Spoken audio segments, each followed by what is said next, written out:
بود نمو جک بیایی که بعد دارم هم گب دیم هم قصه کنیم هم بیادر که اگان سفر علیه کنه دوستا بیاین استاد سلیم همی کس که است یک بچه به نام سکندر کبیری فکر کنم در لایفت می بسیار بچه قم بسیار بچه مادر بیادر دلبر بچه است او امروز ما فکر کردم که سکندر دیگر آورده باز چت یادش نه نه او سکندر بسیار پایین انداختمش گفت که بیادر وام باز خودت بسیار همیشه در لایفایت میبینم ششتگیز به نام سکندر یک خوب بچه است بسیار با ادب بچه است بسیار با تربیه است و بیادرش بسیار یک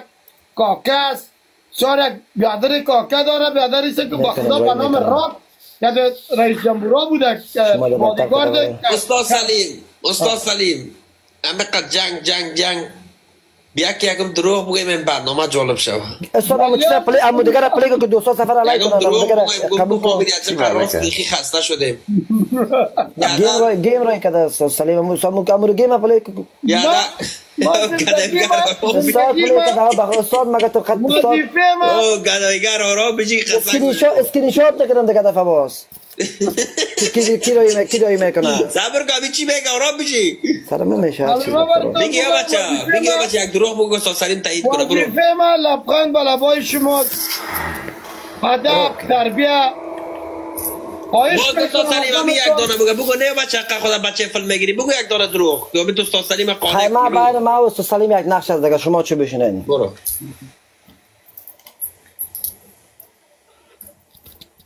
روز قبل ما برات گفته بودم چون بشی دیگه خب ما وازی دیگه گپ بزنیم برو روز قبل ما برات گفته بودم که دیگه به اون شخص زنگ نزنیم تو با کدام جرا زنگ زده بودی به دل آقا و براز پیشنهاد داده بودی که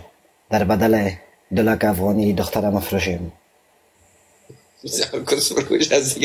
با کدام حساب آیا تو از ما از رئیس اجازه گرفته بودی دیگه نخیزه ملک یک دفعه دیگم کدم تکر کرده بودی خوب صحیح مشتمالت کرده بودم ام دفعه اگر کدم تکر کرده بودی اعتبار به خدا کو که رنگ تازه دنیا بالکل میگردونم اصلا تا زمین خدا تو رو من نمیدونم یا کسی که سگرت میزنه سرطانش نمیترسه این گپای تا به من ازن من از دریای طوفانی گذر کردم مرا از نم باران نترسان تو نسوارت بزن تو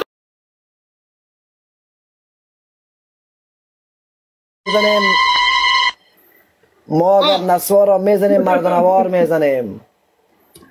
اما نشیم آخار بزنیم نمیتونی تو برده کده خب تشکر دوستان عزیز ما